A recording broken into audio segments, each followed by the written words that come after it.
Good morning to each and every one of you. I greet you in the name of the God of our forebears, the beneficent, the merciful.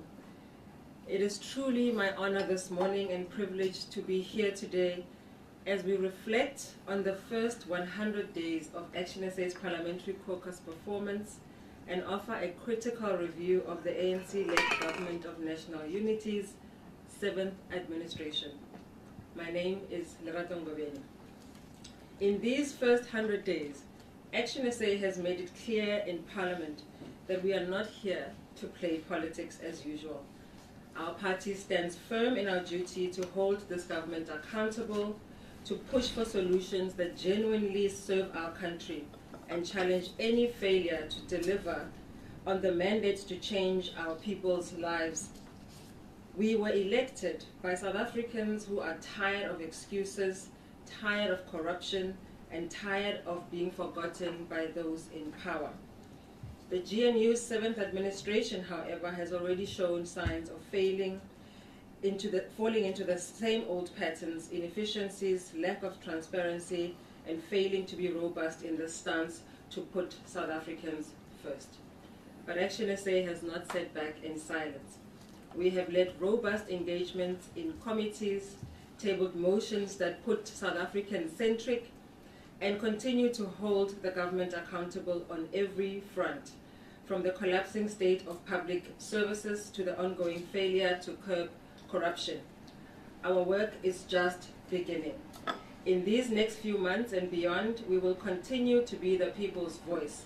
We will demand integrity in governance and push forward the agenda of economic revival, the rule of law, and justice for all South Africans. And so today, we present not just a review, but a clear signal that ActionSA remains relentless in our commitment to building a better future for our country.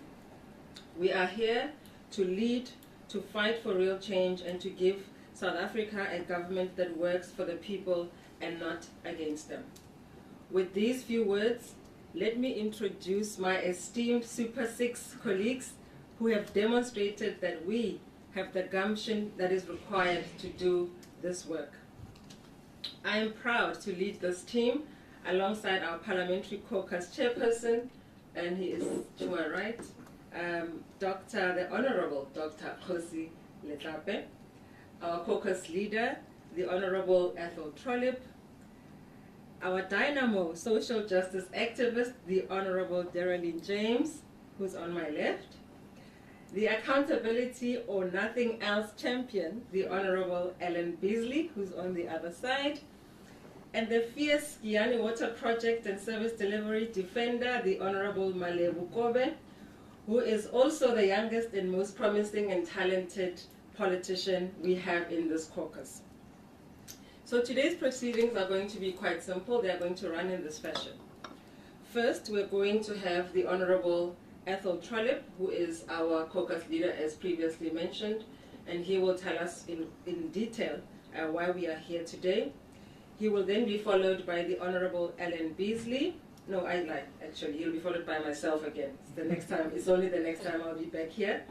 And then I will be followed by Ellen Beasley. And then he'll be followed by the Honorable Dr. Khosi Letlape, who will be followed by the Honorable Darylene James. And finally, the Honorable Malebu Kobe will deliver her reflections. All of the members of Parliament are going to be really just giving reflections, their own reflections and their own commitment to the journey, and also how the first 100 days have gone for them so far, as well as projects and issues that they will be championing going forward. Thank you all very much. Let me welcome to the floor the Honorable Ethel Trollip.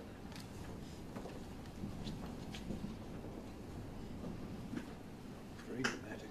You're very yes. Thank you very much. Our party chairperson says very melodramatic with the wind. Well, the wind is hectic out there. Thanks very much for coming. As Lerato said, everyone will introduce themselves and give some reflections, so I'll start with that. It'll be very brief.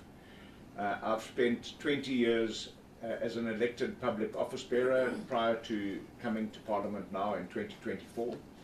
And it was an interesting time. I served on all 4 spheres of government: district council, provincial legislature, Parliament, and the local council in Nelson Mandela Bay.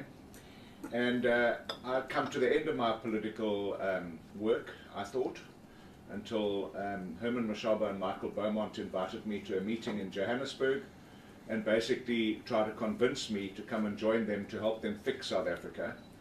I'll truncate that discussion because it was a long meeting and a long discussion. And at the end of it, I said to Herman Mashaba, "Thanks very much, but I've had enough." And his response basically was, "Have you done enough?" And I reflected on that, the most profound political question I've ever had, on the way home. And I realized that I come from a broken province in a broken society, actually, and that I clearly had not done enough. And I found myself back in Parliament to make sure that one day when I do stop doing what I'm doing, I can say that I did enough. So that's an incredible privilege and a great challenge to me, and I'm very happy to be fulfilling it back in Parliament. What I found very attractive to join this party, ActionSA, was Herman Mashaba and his pioneer colleagues started this party through a people's dialogue and got many South Africans encouragement to start something new, to offer those homeless and disillusioned members of other political parties something different. And I'm, as I said, honored to be part of that something different, and we're going to talk today about what it is that we offer that is different. We came to Parliament with 6 members, which is less than what we expected, but more than what many other political parties that have been around for 30 years have in Parliament. So it was disappointing somewhat, but what hasn't been disappointing is the caliber of colleagues that I serve with in Parliament, and our work to date has not gone unnoticed. So I'm going to run through what we have achieved, what we're focusing on doing in the future, and this statement is available to you. But let me just say that we took an oath 122 days ago that we would serve our country and we would honor the Constitution. And it's been about 100 days that the new government of national unity / Grand Coalition has been in power. And we promised to be a constructive opposition, and I believe that we've fulfilled that promise to date. We also occupy a really important rational centre in Parliament, I believe. We now have a government that has nearly 70% control of Parliament, which is a massive bloc, powerful bloc, and a bloc that can easily abuse their powers in Parliament. And in opposition, we have a new political party that doesn't appear to have any strategic direction other than opposing their former colleagues. And we have the EFF that has been around for 10 years but seems to have lost some of its direction. So they masquerade as the Progressive Caucus with other members from other political parties, when in actual fact they are more like a regressive caucus. So our position in between those two blocks is a really important position and something that we believe South Africa needs. At every opportunity, ActionSA has shown that we do not take our representation in Parliament lightly. We've utilised every available parliamentary mechanism to ensure that the voices, concerns and aspirations of ordinary South Africans are amplified in Parliament. The majority of our caucus have never served in Parliament, and I think that's what one of our major strengths is, because they are professional people that come from all walks of life, and they bring that professionalism and passion to their work in Parliament. Our caucus has made presentations or representations in every committee, where members simultaneously scrutinised annual performance plans, budget presentations, and making submissions on multiple committees. Each one of us serves on 2 committees, but as you know, you cannot be in 2 places at once. But some of us have shown that you can almost do that.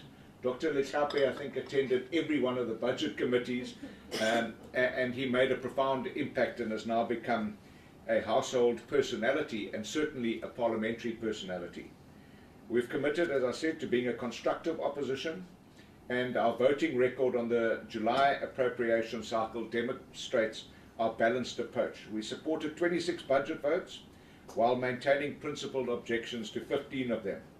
I overheard one of the members of the GNU actually commending us in a sitting where they said, now that's proper opposition, where we didn't, like other opposition parties, oppose every budget. We supported those that we could, and we opposed those that we couldn't. And I think that's the role of an effective, constructive opposition.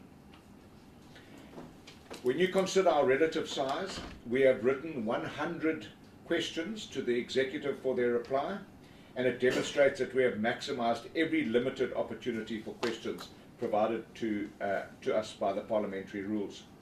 ActionSA has been present in every parliamentary plenary session. We've posed questions to every cabinet cluster during executive question and reply sessions and used every opportunity available to us. And I think that's the yardstick of a good opposition party. You might not be able to reach everything, but you must use every available opportunity. We have coined the phrase that we are the Super Six, and our president told us we must come to Parliament and perform like we are 60. I mean, that's one hell of a yardstick and challenge, but we have done well, I believe. Since our election in the 7th Parliament, ActionSA has made a number of key observations about the work of Parliament and the need for urgent reforms to improve its functions as the bastion of democracy. The true measure of Parliament's effectiveness lies in holding the executive to account. And when the executive adopt adversarial postures, it's up to us to counter that and do whatever we can to prevent that kind of political majoritarianism that we've seen for 30 years in South Africa, which still prevails, incidentally. Of concern is the urgent need for the Deputy President, who is the leader of government business, to make sure that we hold him to account and to make sure that the ministers who come and answer questions in Parliament come properly prepared and give us proper answers. Unfortunately, we've seen the bad habit of simply giving rudimentary, cursory responses in Parliament continuing even in the 7th dispensation. To address the fact that the current executive isn't accounting properly, we will continue to ensure that we are active participants in both Parliament's Programming Committee and Rules Committee, and will further engage with the Speaker to ensure that these matters are remedied so that we can maximize our effectiveness. In that regard, our Chief Whip, Lerato Ngobeni, plays a very significant role. She has a strong track record of management and leadership in her previous life, and she has displayed that magnificently in those committees. Over the last 3 months, ActionSA has shown a fierce appetite for holding the Grand Coalition to account, and this includes leading the charge to hold the Minister of Justice accountable, writing numerous letters to the President, the Public Protector and the Speaker. And I want to just say in that regard, it's sometimes very difficult to do the right thing, but you have to do the right thing if you've committed to doing that, and we will hold this Minister to account to the very last opportunity that we have. We tried the President, no response. We tried the Speaker, no response. We tried the Public Protector, no response.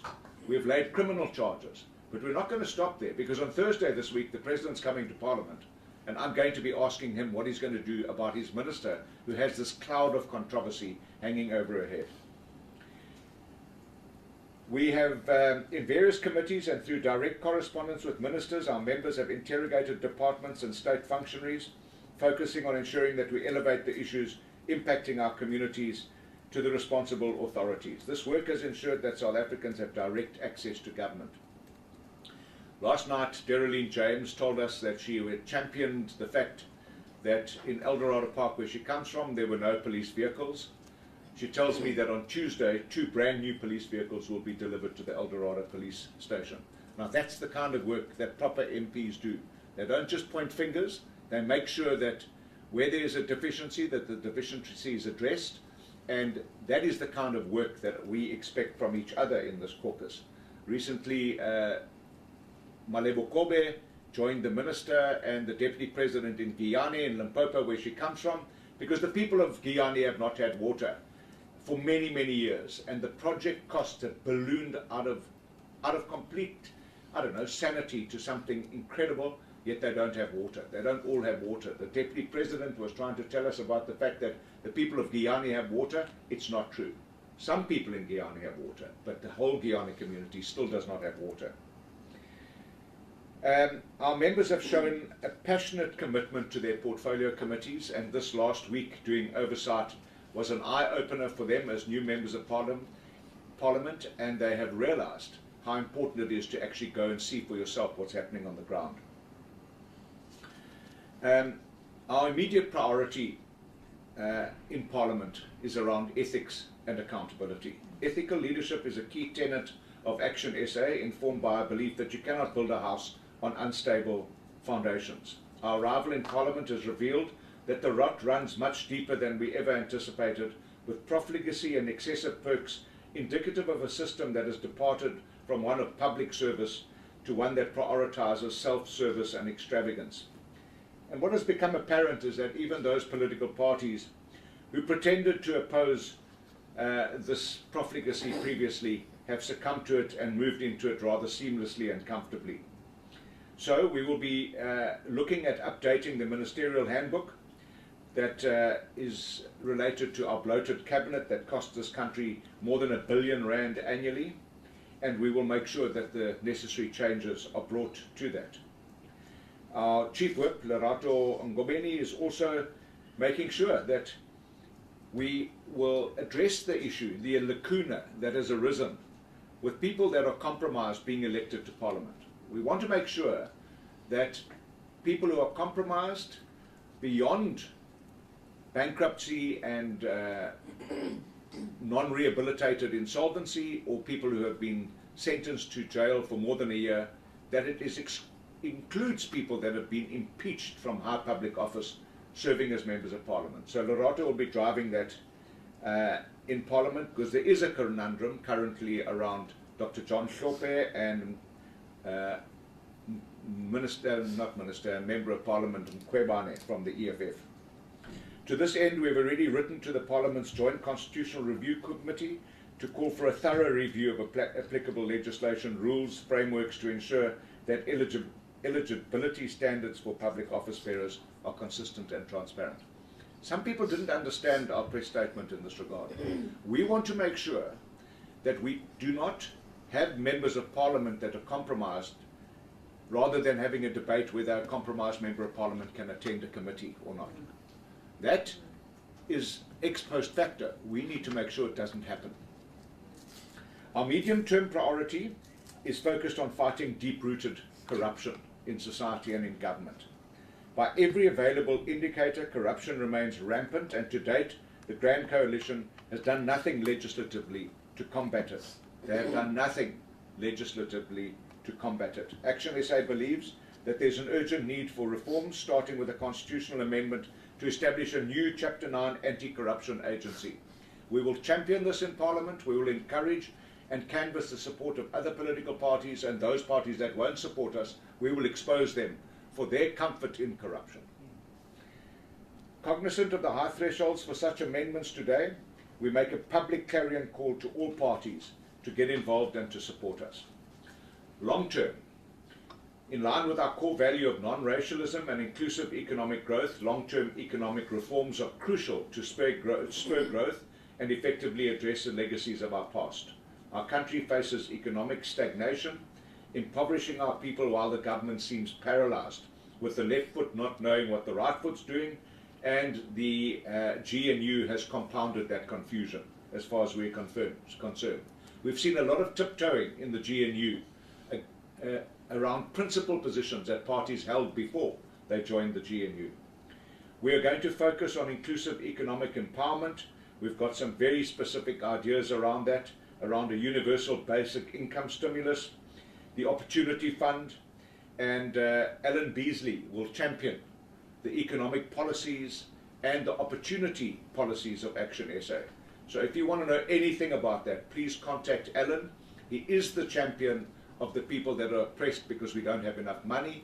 He's also championed the fact that SARS is underfunded and they undercollect revenue, and without revenue you can't run a proper government that cares for South Africans.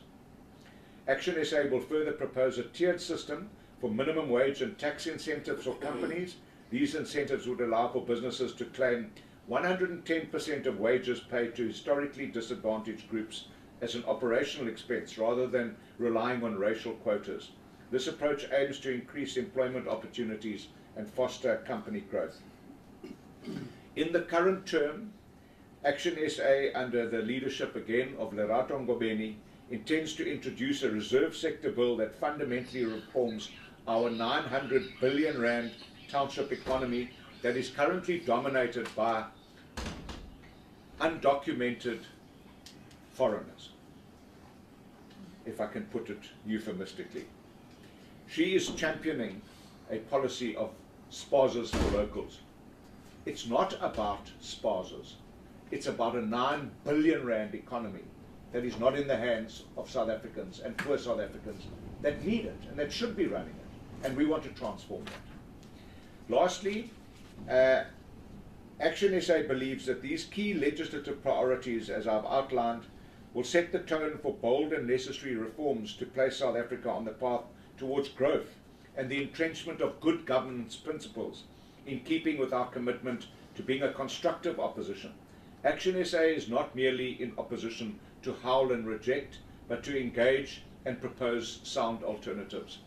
In that regard, right next to me is the chairperson of ActionSA, Michael Beaumont, who's now going to give you a perfect example of how you can be in opposition and be constructive and be objective, and how you can effectively hold the government to account. Michael Beaumont will take us through our GNU performance tracker platform that he is introducing. Thank you, Michael.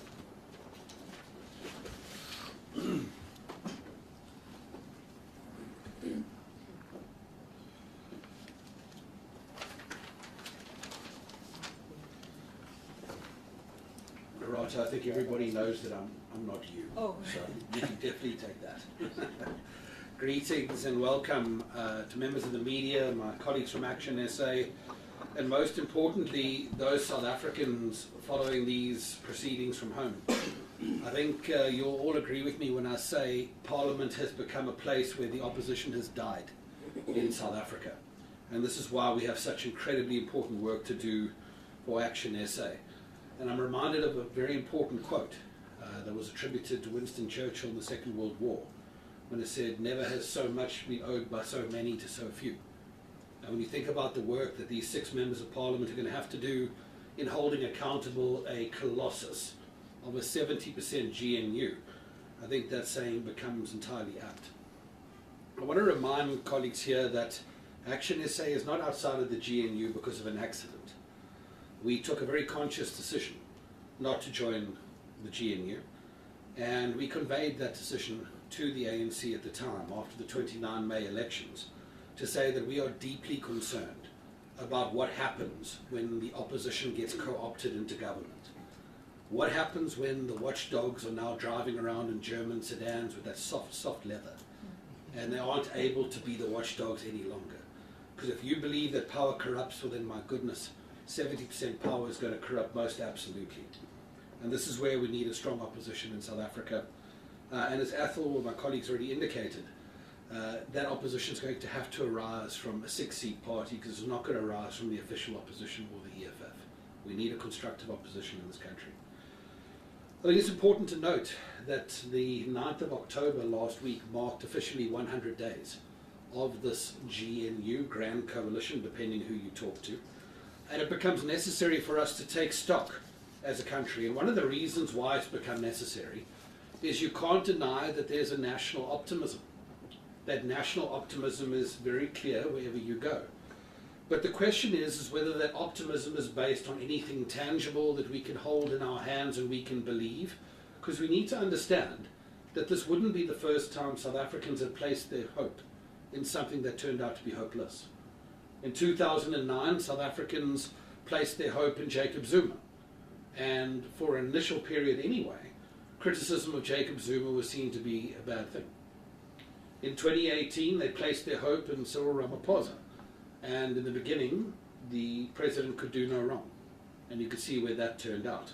So I wouldn't be mistaken to say that the GNU could be the third time bitten type scenario around which we need to be alive as a country to certain realities that are starting to emerge as alarming patterns in our country in relation to this government.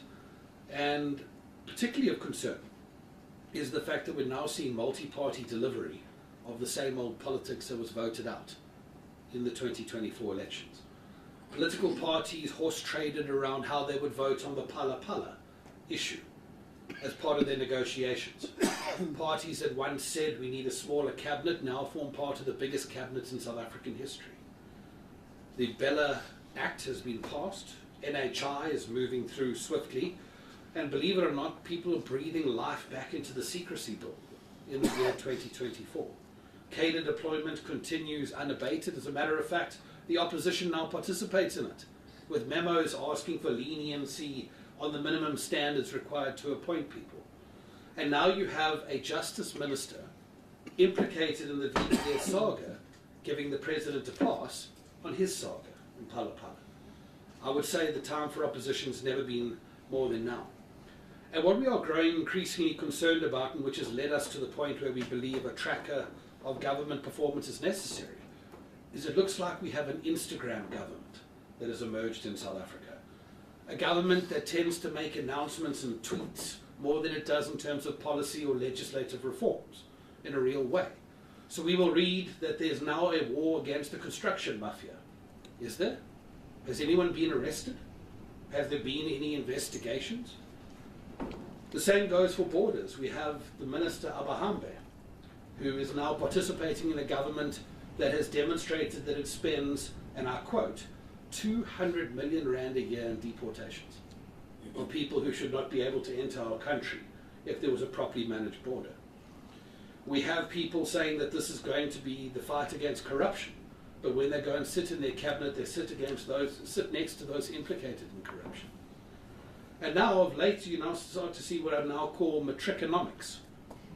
The tendency of having ministers who obviously have not had the benefit of studying economics taking on the credit for the international oil price. So when the fuel price comes down, that's the GNU. But when the justice minister is implicated in VBS, no, that's not us. You can't have it both ways. You can't be fish and fowl. You have to stick to your principles. And I think what we're seeing is a real concern that in the place of real reforms that we should be seeing, we're seeing short-term gains of claiming credit for things that do not belong here. The difference between correlation and causation. The fact that something happens while you're here doesn't mean it happens because you are here. And I think the biggest concern that we're seeing right now is the silence around the July policy Lekgotla. We were told that this grand coalition was going to a Lekgotla in July to announce policy reforms. And ever since then it has been radio silence. What reforms have emerged? Which direction is our economy going to go in?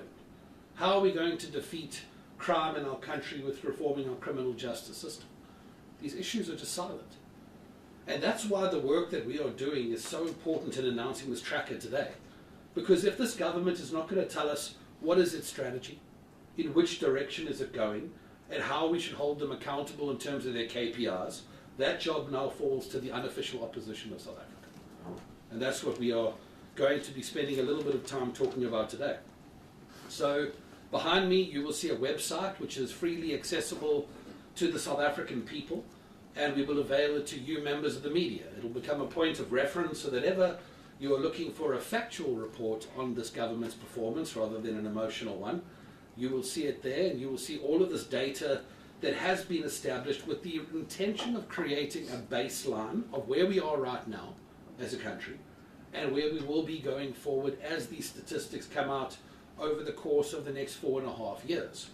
And in so doing, we can actually have a situation where the priorities and the key performance indicators of our country are being defined because the government is clearly not undergoing that task. So the first will come as no surprise, it's unemployment. And we don't use the narrow definition because people who are discouraged work seekers because of a failing economy are absolutely unemployed like everybody else. And as a matter of fact, you will see that this is a trend that continues to move in the wrong direction, and we hope deeply that it turns around. Let me be very clear, ActionSA does not rejoice in any of these statistics. These statistics represent the hurt and pain of South Africans and their families. We must be very cognizant of that as we go through these numbers. But there can be no government that claims any success as long as this graph is moving in the wrong direction. CPI inflation has started to move in the right direction. And when we call ourselves a constructive opposition, it's not here just to tell you what is wrong. That has started to move in the right direction for the first time in a very long time.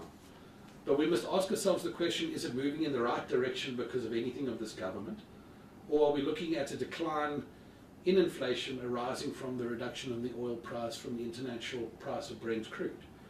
These become important things that we will continue to track going forward, because as long as it is more and more expensive for the South African family to be a family, then we're going to have to be a strong opposition to behavior that drives that graph in the wrong direction.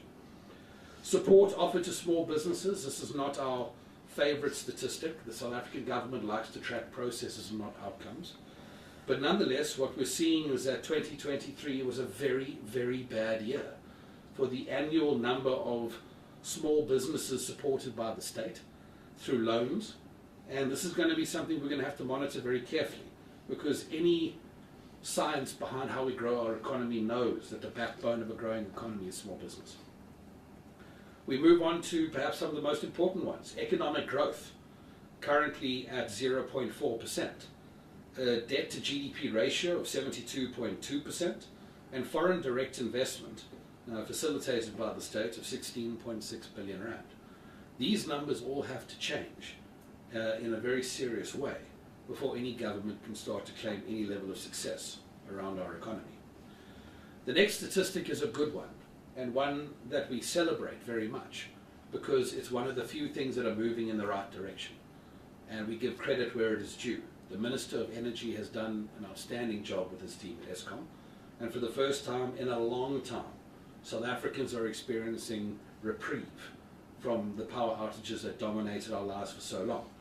This will become an important thing for us to continue monitoring, though, because the goal is to keep the power on long term for the South African households and for the businesses that are going to be needing to move some of those other critical KPIs that we mentioned to you earlier.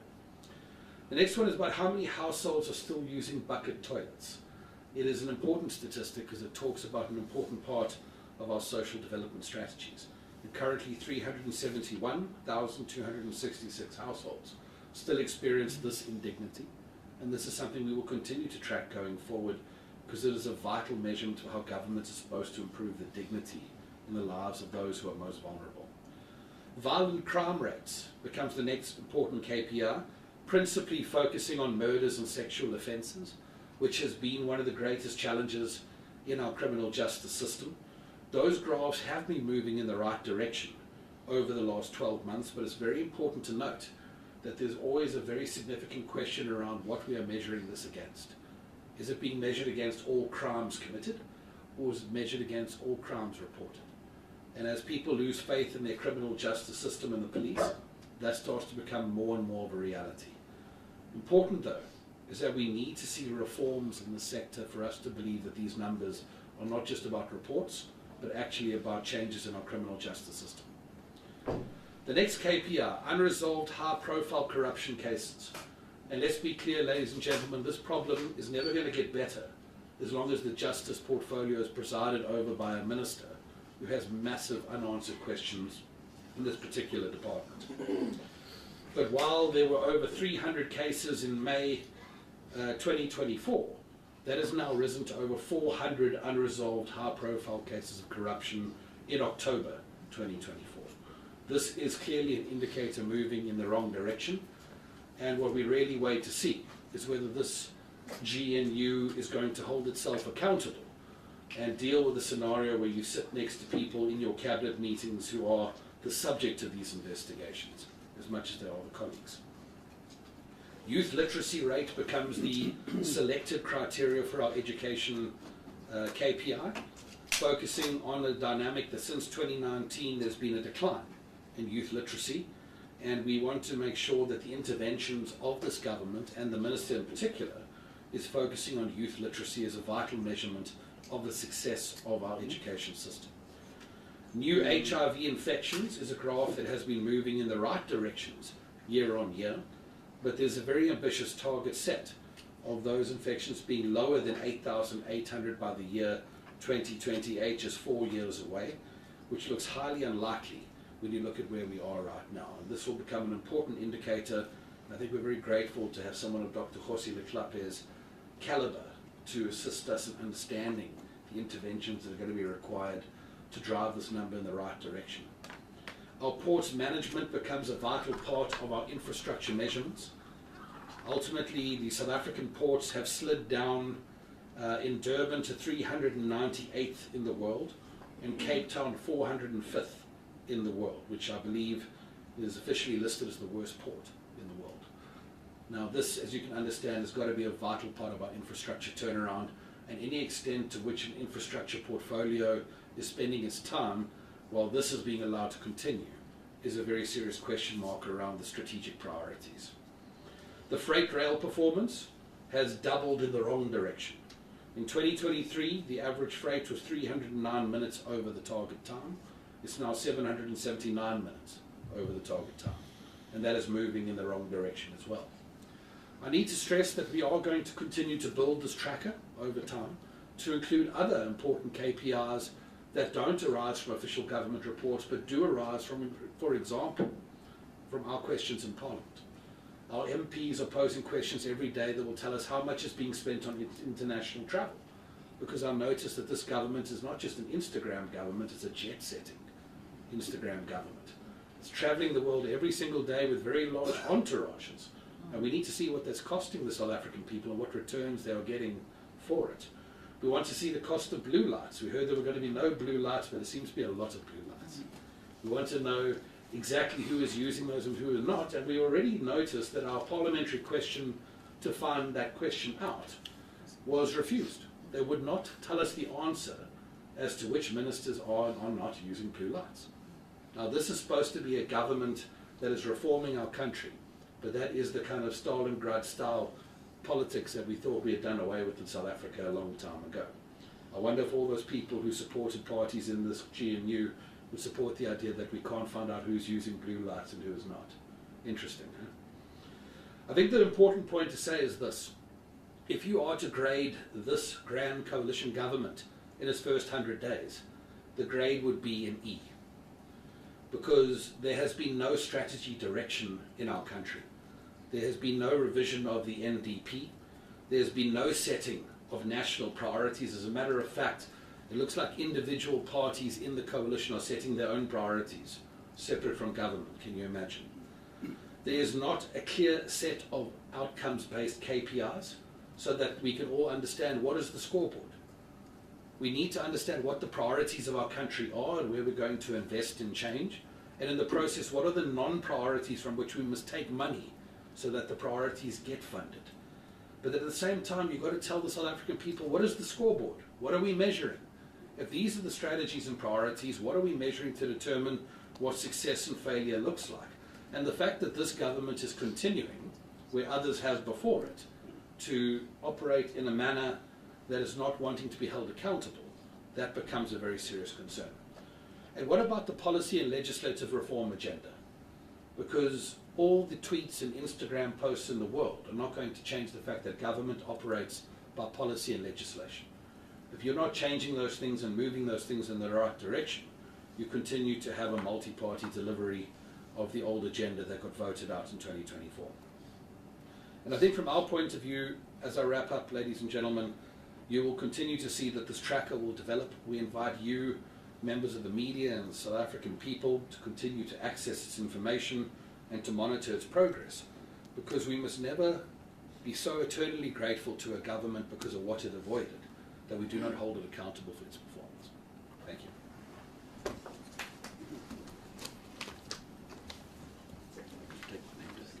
Oh, musical chair.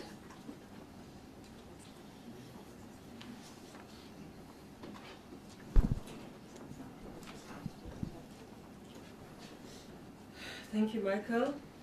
Colleagues, I'm back. I think I must just be upfront and truthful about the fact that this moment for our organization, ActionSA, is such a historic moment. And I think I speak for all of my colleagues who will follow, because the President and the National Chairperson, the President of ActionSA, Dr. Herman Mashaba, who leads our movement, came here yesterday and today to literally give us our marching orders, to literally tell us what it is we are here to do in this parliament as members of parliament. We take that work very, very seriously. I can tell you that I think all of us, what we are about to present to you here today is making us all very nervous and very jittery, because the task at hand is not a small task. It's a huge task. It's a mammoth task.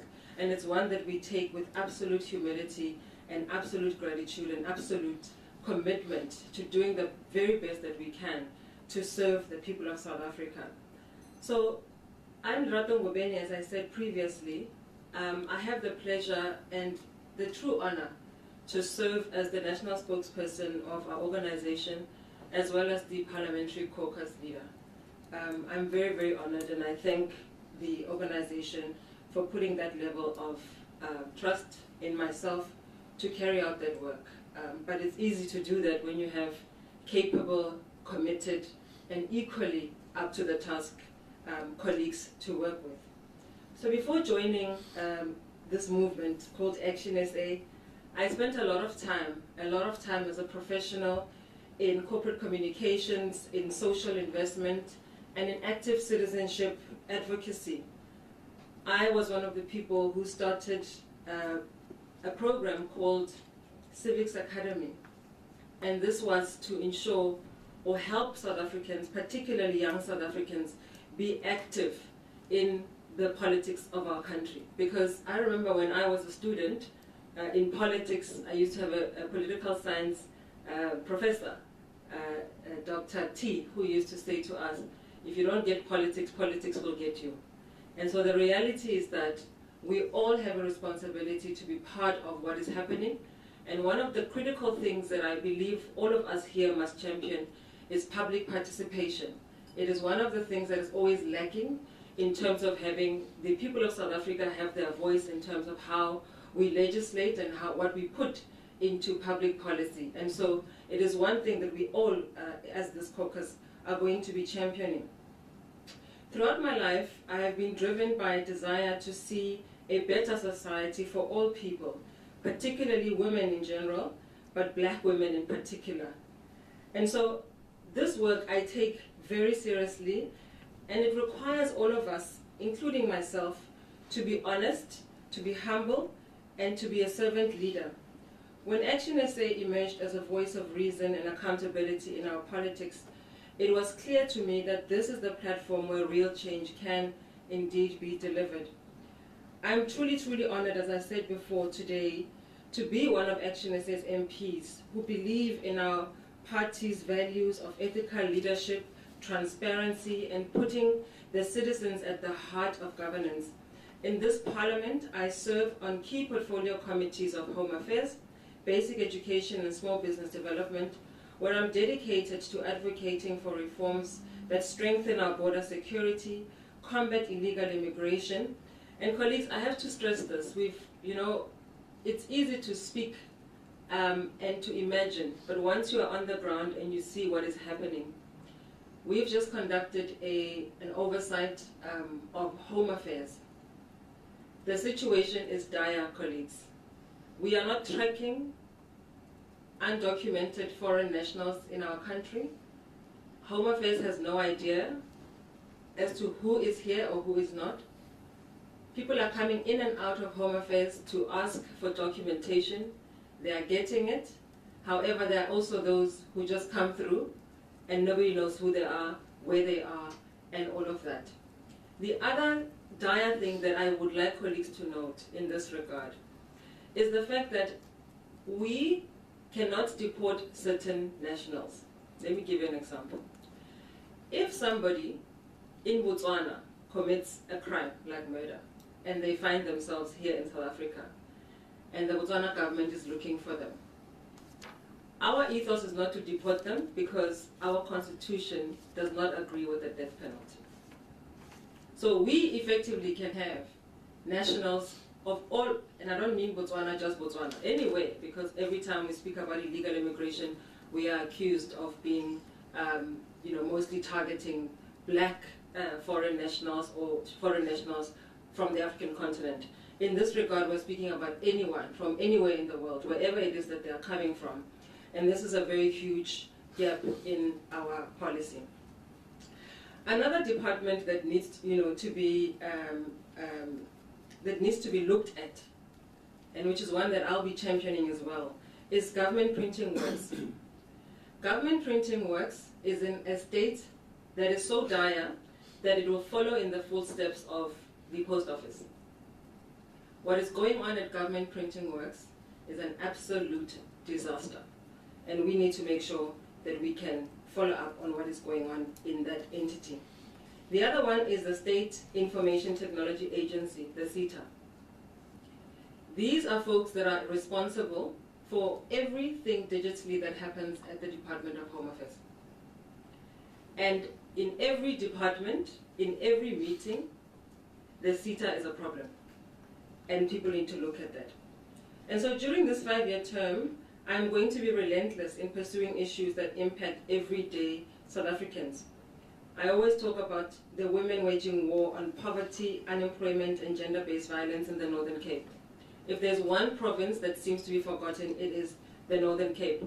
And in this regard, colleagues, I draw your attention to what is happening in the Department of Basic Education in the Northern Cape, where gender-based violence against children in particular, school-going age girls, is, it's like pedophiles.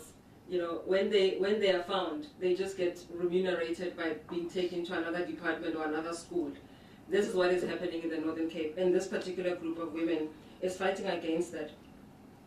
Our caucus leader has already let you know, and I think now I'm going to formally let you know that I am known as the Spaza Queen. And this is because I'm unapologetic about the fact that some sectors in our society, particularly spaza shops and SMMEs, must be reserved for South Africans. And we are going to be driving this through the campaign that we started earlier this year called #SpazaForLocals. We are absolutely unapologetic about that, because it's not enough to say Abahambe. What must replace it? We want to champion the fact that South Africans must be capacitated, enabled to be able to fill that gap when those people are removed from our communities. And you've seen the disaster that has happened in Naledi, in Soweto. And so lastly, finally, colleagues, I want to say that there's absolutely no sense in the fact that our townships must be run over by undocumented foreign nationals. And so my objective is to leave Parliament with laws and policies that put South Africans first, and I'm unapologetic about that. We want to improve our education system, we want to defend our borders, and we want to safeguard our democracy. And so finally, I hope my contribution will help pave the way for a truly inclusive and prosperous South Africa. And I thank you all for your indulgence. Thank you so much. The next person who will follow, I believe, is the Honorable Ellen Beasley.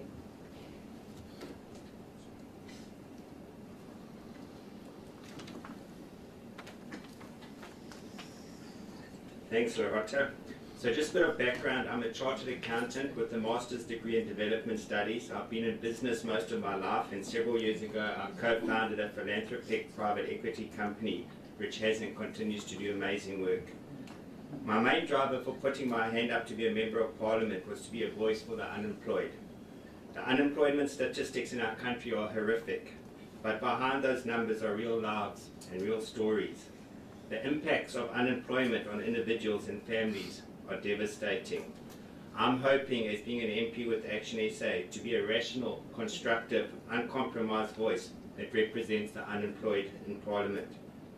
Currently, I'm a member of the Standing Committee on Finance, an alternate member on SCOPA, DTRC, and Auditor General. Because of the critical nature of the Standing Committee on Finance and its huge time commitments, it is a committee that I have decided to prioritise. Currently, there are two big issues that I'm driving in this committee. Firstly is the increase of funding to SARS. Based on discussions had and based on international benchmarks, SARS is significantly underfunded. With government facing huge financial constraints and with SARS collecting over 90% of government revenues, and with a tax gap estimate of 300 billion, it is bizarre that SARS does not receive more funding. The underfunding of SARS is a legacy matter, and it must be addressed. It's a no-brainer. The second issue is to bring government debt to the forefront of discussions. South Africa's spiralling debt and the cost of servicing such debt is severely limiting our country's developmental potential and is leaving a nasty legacy for future generations. In 10 years, debt has grown from 1.4 trillion to just over 5 trillion, and our debt servicing cost has gone from 9.7% to 17.4% of government expenditure. Our interest bill is over $1 billion a day. And as a country, we have nothing to show for this debt. My concern is that Parliament has put their head in the sand, hoping the debt crisis will go away. It will not go away. It is getting worse and must be at the forefront of discussions, and hard decisions need to be made. Thank you. Well done.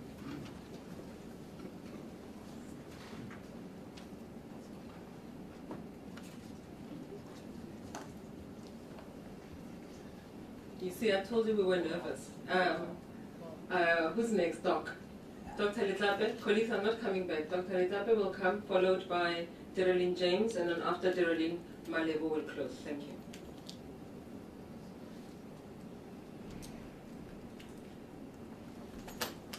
Yeah, good afternoon. I hope there's an interpreter. I'm going to speak in Tswana, like we do in Parliament. My name is Jose Letlape. I'm an ophthalmologist by training, a health activist by choice, and a politician by cohesion from the president. You know, when I came to Parliament after a few weeks, one of my reflections was the fact that I never knew that shallowness could run so deep. And it was frightening. And in the following weeks, I then found out that shallowness can actually be contagious. And you fear of descending to the bottom with everyone else. Now, I am a member of the Portfolio Committee on Health. I'm also an alternate member of the Portfolio Committee on Women, Youth and People with Disabilities. Public service clashes with health, so I can't do my duties there. And one of the frightening issues is the fact that in health, we are committed to separateness in South Africa. And we keep different poles. But having done that, we gaslight the nation into this Ramaphoria of NHI, which is basically the greatest form of gaslighting. NHI is a funding concept, and as such in Parliament, it would be described as a money bill. But what is conspicuously absent from it is any comments from Treasury or from the Minister of Finance about the financing mechanisms. And just having come from an oversight visit, you see the fact that provincialization doesn't work. There's no coordination. You can't have a national minister, provincial delivery, because it creates a system of no accountability. Less money reaches the front line for healthcare. And one of the other major factors that nobody wants to talk about is the fact that we have foreigners overburdening our healthcare system. In some of the maternity facilities, more than 50% of the women giving birth are foreigners. Where's the funding going to come from? When you look at NHI, nobody talks about how they are going to be funded in this healthcare system that takes care of everybody.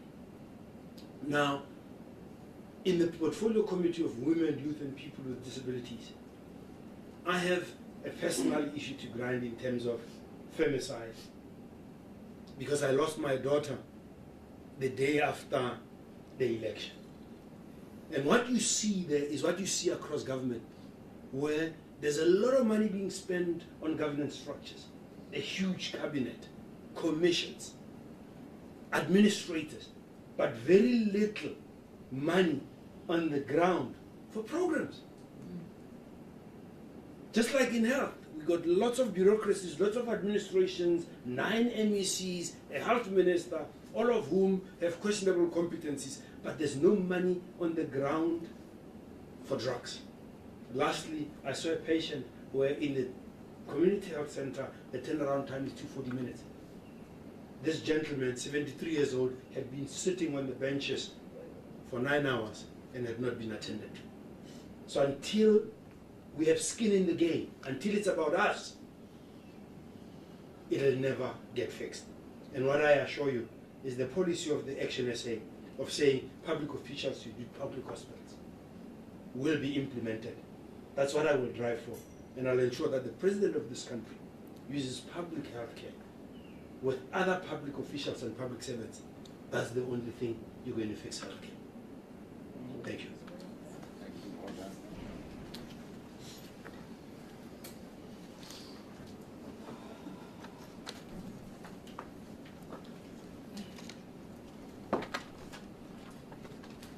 Thank you so much. Devlin James. Devlin James, anti-drug and social activist, always. Fellow South Africans, ActionSA leadership, members of the media, I greet you in the name of servanthood. In my maiden speech in Parliament, I said that while I may be new to Parliament, I am not new to the challenges faced by many South Africans. Hence, it's been 100 days of the voter's voice, the ordinary voice on the ground, finally finding expression in Parliament. And as I always say, based on what I've observed, so kan dit nie aangaan nie. Allow me to reflect on the 3 portfolios in which I serve: Portfolio Committee for Correctional Services. Can prison be prison again? An ActionSA stance that I continue to drive. Over the past week, we've conducted oversight at several prisons, and what I saw was really shocking. With foreign nationals, undocumented foreign nationals, taking up space, contributing to the overcrowding of almost over 200%. That is ridiculous. When I asked, why is this the case, we were told that we need to consult these criminals first, and based on their permission, only then can we deport them. That gaan nie so aangaan nie. I also want to reflect on the Portfolio Committee on Police. Now, there's no need for me to highlight the many challenges. As South Africans, we are subjected to these heinous crimes daily. My message to the Minister and the National Commissioner focuses on the lack of resources at community police stations across South Africa. It is sad that at my oversight visit in my community where I hail from, there were only 2 vehicles servicing that community. I made a few calls, and I believe that those vehicles will be delivered this week still, and that's what it's all about. The work in Parliament isn't as much working in Parliament, it is staying connected to the people on the ground and actually making impact on the ground. I always say that we have so many shortages and lack of resources at our police stations, and those vehicles don't get exchanged. The only vehicles that gets replaced regularly are the vehicles of this bloated cabinet and of the ministers. How sad is that? On time, and even get replaced with brand new vehicles. Social development, no secret, the only department where people actually get promoted for corruption, where people get moved from one department, from provincial to national, if they are found guilty. I have called for all of those people who has been on leave for more than a year, especially in Gauteng, to come and account to Parliament as a result of their unethical behavior. We saw that the food bank in Gauteng, imagine the state of this country, and a food bank closes down as a result of unethical officials, and we say it is business as usual. It's not going to happen. I can carry on with my observations in the portfolios that I serve on, but I want to say, although I can say, you know what, I remain committed to giving my 100%, and I've really done my best. But I cannot say that it ends there until we hear the ordinary South Africans say, you know what, we can feel the impact of the work you are doing. Only then can we say we have worked to serve this country. I dedicate these remarks to the 4 youngsters that were gunned down in Reiche Park 2 days ago. It shows the state of our police and the state of this country. I thank you.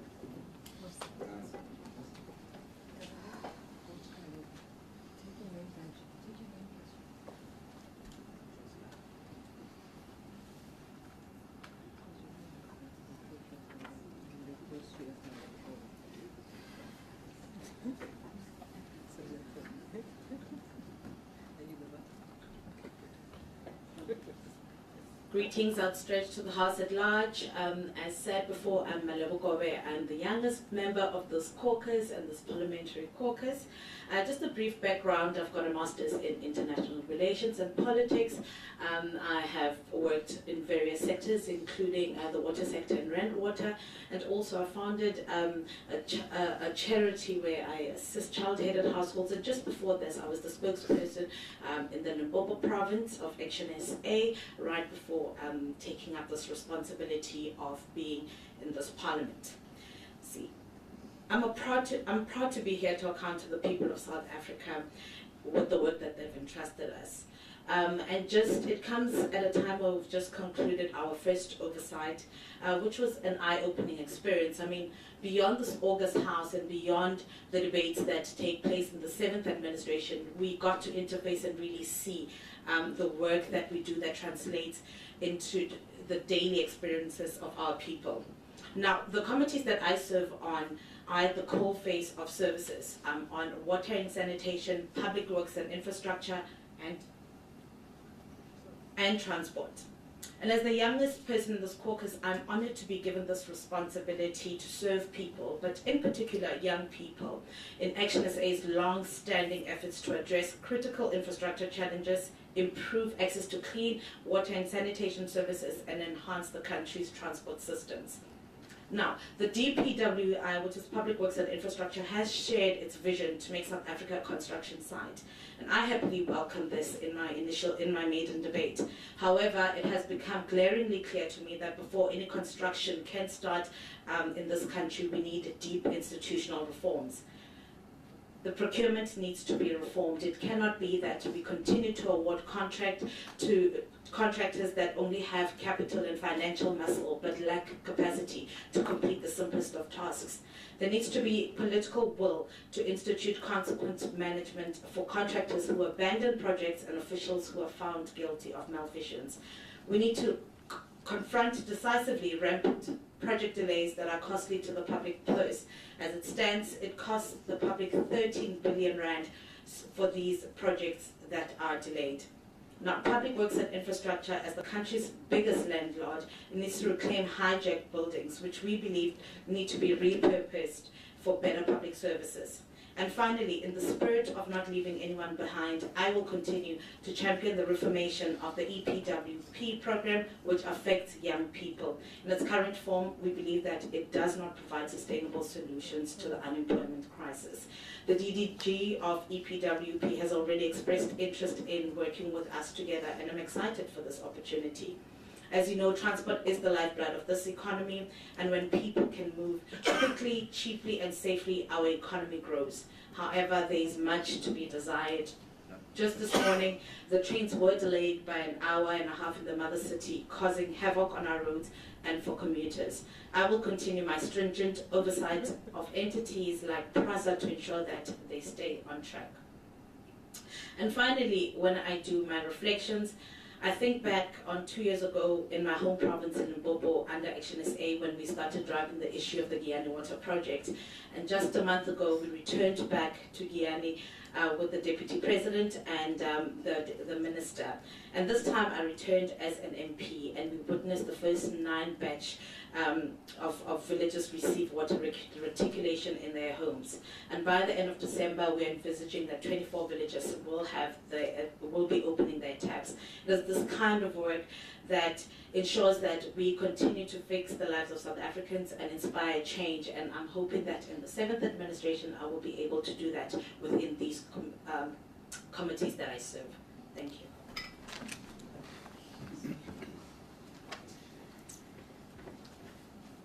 Thank you, Malebo, and I owe Malebo an apology. You know, when you have these types of sessions, you forget because you really want to get what is in your spirit out, and so we keep disturbing the mic. We do have other South Africans beyond this room who are watching us online, and so that is why if you see that she stopped and paused, it's because I literally kicked her elbow with mine. And so thank you very much. I think it's very clear the delivery of their colleagues, and I hope that the message that they had brought to you here this morning really demonstrates the fervor and the commitment and the determination that we all hold to do this work. With that said, I'm going to now welcome the President of ActionSA, Mr. Herman Mashaba, a leader who I think all of us are very proud to be led by. The work that you do, sir, really inspires us, and the commitment also inspires us to be as committed as you are. I don't think I've seen anyone work as hard as you do, and as a result of that, we also are inspired to do more than what you do.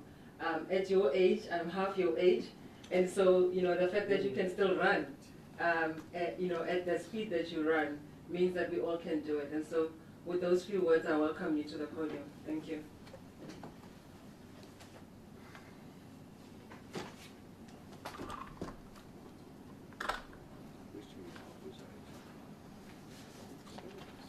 Good afternoon, South Africans. Good afternoon, members of the media. My Super Six members of Parliament, our national chairperson. Thank you so much for this great opportunity. I mean, more especially to you, the media, for obviously making the time to come and really listen to us. Remember when we as a party took a decision to deploy these 6 great South Africans to Parliament, we committed to get them to account to people of South Africa, because we strongly believe as a party that their representation is not the representation of ActionSA as a political party. ActionSA is a vehicle that they are using to account to South Africans, because they are here to serve people of South Africa, not to serve ActionSA as a political party. So thank you so much, and the Caucus leader, Athol, for really accepting this huge responsibility. I mean, at the time when I made the commitment to the media and people of South Africa that we will account to them on a quarterly basis, at the time I had not really spoken to them, but I decided they cannot only account to us as a political party, they must account to the voters, they must account to the people of South Africa. And I'm so profoundly proud for them for having accepted this responsibility, and listening to them this morning makes me so proud to be a South African. It makes me so proud to be a human being. It makes me so profoundly proud for having left my business to get into politics, because realized after 1994, 10 years later, my country beginning to really taking a wrong direction. In 2015, I then took a decision to say, look, I'm not going to run away from this country. Under the current constitutional framework, let me take advantage of this great opportunity this country has afforded me over almost 4 years, close to 4 years or so in business. Use my privileged position to really play that small role in my life. I'm one person who actually believes that failure is not an option. I will only accept failure after having tried. That is really my motto in life. That is in my DNA. And listening to my colleagues this morning, I'm really very proud. So Athol, Lerato, Dr. Klape, Malebo, Terlin, and Alan, I'm really very proud just really listening to you, being accountable, being prepared to really face the nation, to say this is our responsibility. So this is just really the beginning. And I think Michael and your team for having developed this KPI, I think, you know, I saw it for the first time this morning. Michael just gave us an overview. And I'm really so proud that we are going to really be measuring this government not on ideological criticism, because we've taken a decision as a political party to be an effective, constructive opposition. Because if you look at what has happened to our country, and it's currently happening right now, we have high levels of corruption. high levels of corruption that makes me ashamed sometimes of what's happening to my country. And at the same time, we look at how South Africans are being polarized along racial lines. It actually makes me more determined to really be in politics. The job that is punishing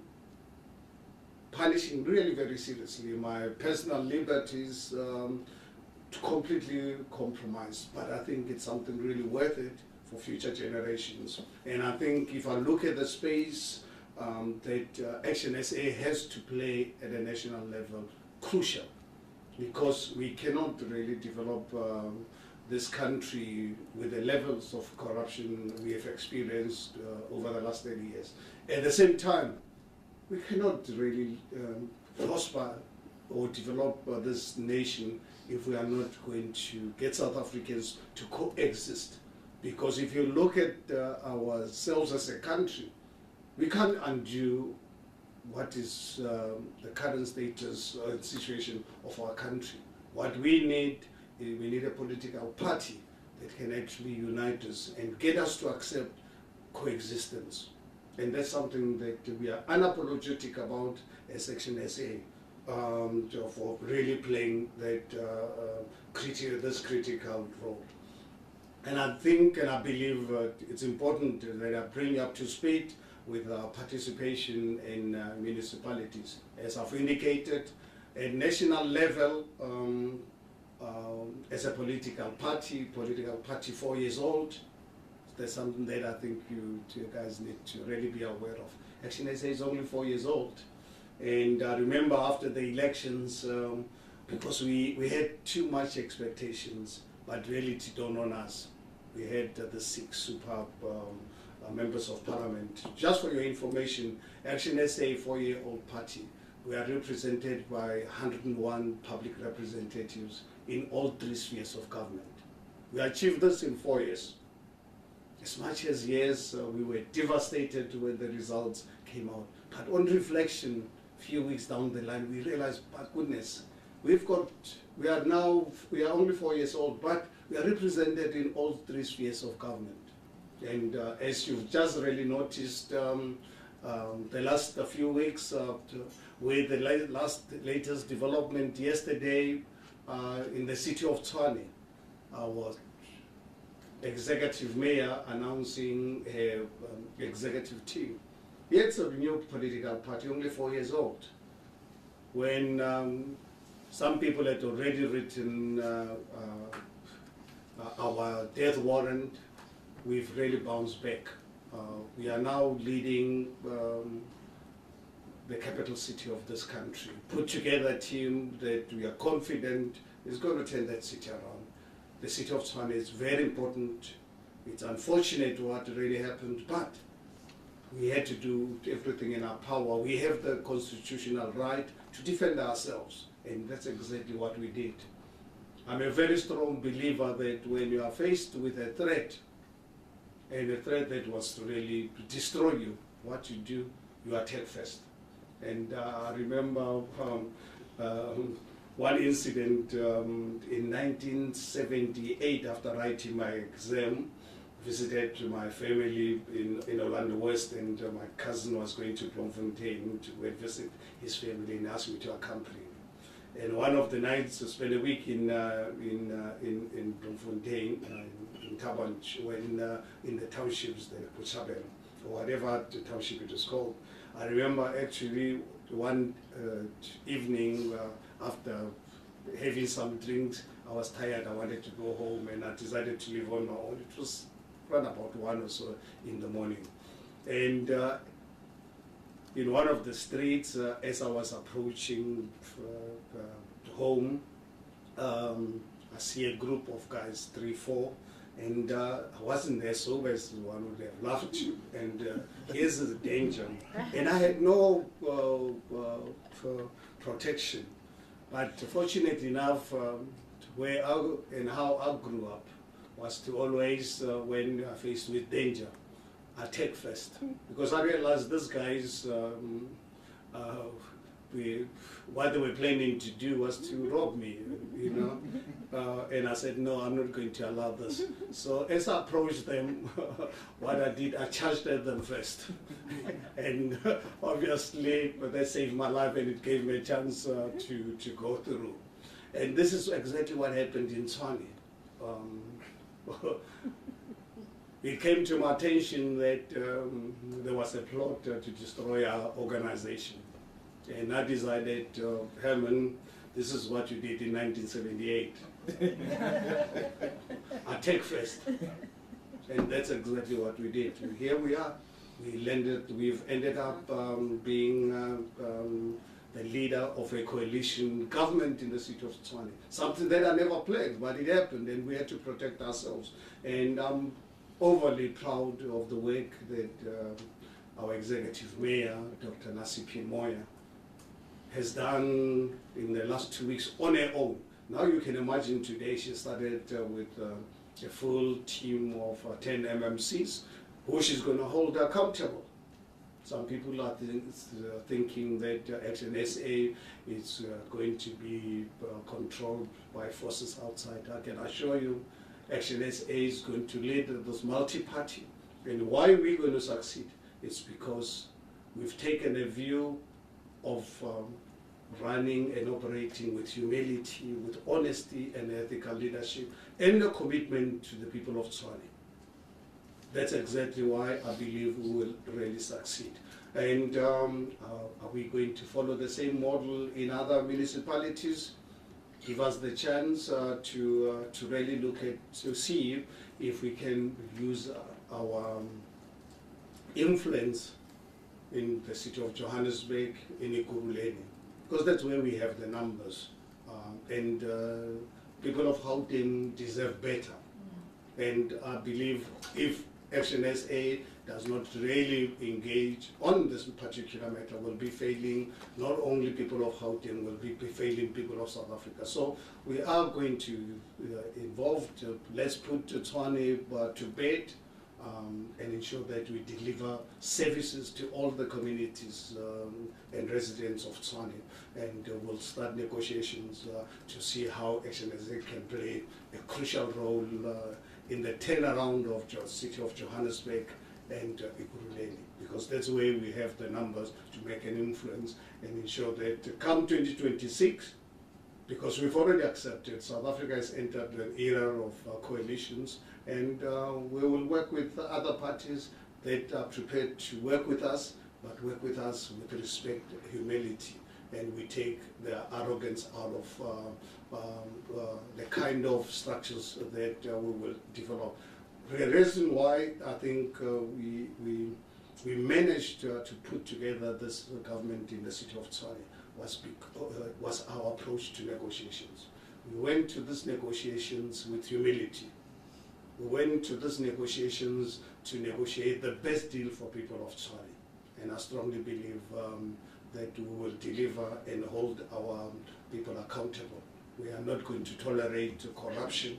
We are not going to allow anyone to divide the people of Tshwane. We are going to really be the vehicle that is going to unite South Africans through our governing measures that we're going to be putting in place in the city of Tshwane. So thank you very much to everyone who've really participated in this, and look forward to report back to you in 3 months' time again to take you through what these colleagues are doing in Parliament, very important institution to safeguard and ensure that it delivers for people of South Africa, create a better future for our children and our grandchildren. Thank you so much. Thank you, Dr.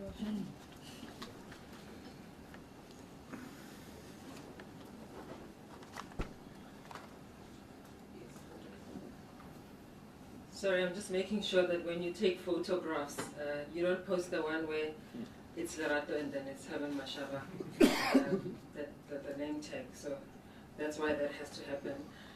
Thank you all so much. We've reached the end of our press conference.